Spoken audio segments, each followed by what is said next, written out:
Puithiam Hnatuannak atumpi kulhonruk. Dan hlun tu rang thloswa. Boy pa in biak dinga milem sise, lungphun sise, lungtau in zuk sise, telmi lung sise, nan tua lau pai. Kaima chu boy pa nan pethian kasi. Kasabat ni pol chu nan ulpai i. In biak nak mun thiang lim chu nan upat pai. Kaima chu boy pa kasi. Kadan le katupek nan thlun asya chun. Nan ram i rol aswak nak dinga le. Nan thingkung pol i ra an ra nak dinga. Van roa atik chu man te in kasur terding. Nan lau rol atam zet tingi sabit ra long achu tik khala lau rol nan lak ri ding. Chule nan sabit ra chu atam zet ding i. Nan lau thai chi tu achu tik khala sabit nan lau ri ding. Ai bar ding nan du mi mua mua chu nan nga the ding i. Nan ram su nga nangam zetin nan ding. Nan rama ral dai na kaleng ter ding i. Zom han ti ding lawin. Zana nan it ding. Nan ram sung i sin ti nong za sarang pol chu ka doi thlu ding i. Ral daw ok nak le ral nam khal a non lau ding. Nan ral pol para ne tu nan se ding. Ral nam in nan maya an thi ding. Nan ni minong panga in nan ral zakat nan ne ding i. Nan ni zakat in nan ral thong ra nan ne ding. Kalau thlaso hai ding i te fa tampi kalau peding. Nan ma thon tu kam nak katua mi kha. Kay ma chun kakim ter thlu ding. Nan lau isin aswak mi rol atam ngai ding i. Kum achem tika rol thar red dua. Rol hun pol chu nan lon atul ding. Nan ma laka kapon thlan thiang ling sunga ka ding i. Ziang tik mana kalau dung thun lau ding. Nan ne na ka ding. Kay ma chu nan pathian kasiding i. Nan ni chu kaminong nan siding. Sal nan sinon lau nak dinga. Egypt ramisin boy pa nan pathian kay ma rori in kalau so azo asi. Alau ton rem tu reng pol chu kakiak thlu i. Ding te le mai ngal zetin kalau feter hai asi. Tia ati. Dan thlun lau tu pol rem nak. Boy pa in katupek mi nan thlun lau asiya chun. Rem nak nan tur ding. Kadan le katupek mi pol thlun du lau in. Nan ma thon katua mi thukam nak. Nan bal asiya chun. Kalau rem hai ding. Harsat nak nan para katleng ter ding. Adam thay non lau mi nan nak apun pun le. Kurnat pol nan tur ding i. Nan mit acho ding i. Nan char vi vào ding. Thai chi nan tu khalle nan shranga achan nem lau ding. Zianga tile ai tu chu. Nan ram ane tu nan ral pol an siding. Kalau nong hai ding i ral i ne mi nan siding. Alau hua tu pol in an lau uk ding. Nan tin apang tuk ding i. Zoman i doi lau khal in nan tlan re rau ding. Chuti i nan tur nu khala kathu nan ngai lau thau thau asiya chun. Nan tur nak chu nan sual ronga alet sari in kaluan ter ding. Nan por thau ring nak chu kabal kiak thlu ding. Nan tlu ni van chu thir bang in ka hak ter ding i. Nan nuai i lailung chu dar bang tukin ka ru ter ding. Harsa zet i na nan tun nak chu thulau lak an si the ding. Ziang atile nan lailung in rol aswak lau ding i. Nan thingkung pol khal an ra lau ding. In el thau i ka thu nan ngai lau asiya chun. Kalau shem nak chun zai nak chu. Nan sual ronga alet sari in kathang ter la ding. Nan laka sarang katha pai i. Nan fa te pol le. Nan tilva pol an de ding. Mimal te long nan tang ding i. Nan lamzin pol an thim thlu ding. Hi bang tuk shem nak nan tur nuwa. Kan he na kir chong lau in. In daw dal thau asiya chun. Kay ma ri in kalau daw dal hai ding i. Tui la nakin let sari her in kalau shem ding.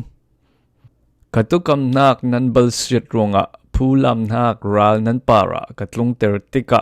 Kopi sunga himdu i. Nan rel asi khale. Nan para nat siat katlung ter ding i. Nan ral pol i kutsunga tlak ter thlu nan siding. Ai ding rol kalau pelo ding i nu nao para i cho mi sang chu. Sang ro nak pakat i ro khop fang asiding. Bang ram i cho dinga nan zem oding.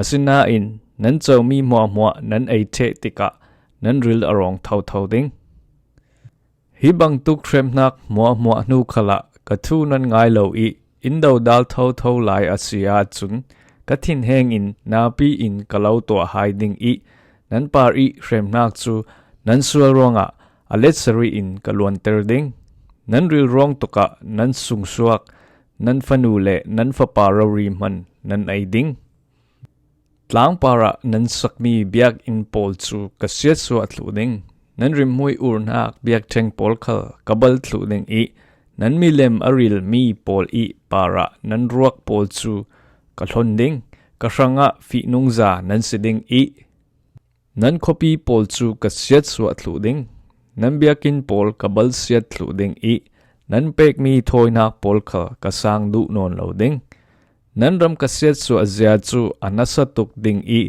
nan ram alwa tu nan ral pol man in an mutika an khorwa aharzet ding ral daw na katlung ter ding I ram danga kalau thlek dar thlu hai ding nan khopi pol chu khropa an chang thlu ding I nan ram chu athing rep ding nan ram athing sung le nan ral pol I rama nan tang sung mo chu nan ram in sabat chol kum anga ve ding asi chuti chun chol nak tik chu nan pek da lo mi nan ram in chol nak chan anga ding tlasam mi ram thima achang pai I ral ram I ral kai mi nan chang sunga nan ram chu arak chol ding asi ramdang I hroi mi nan ni mi vak vai pol chu thin phang ring in kalau to hiding I thli I thingna arang thong wang mana nan tlan re ro ding ral do na ki ral doi mi vekin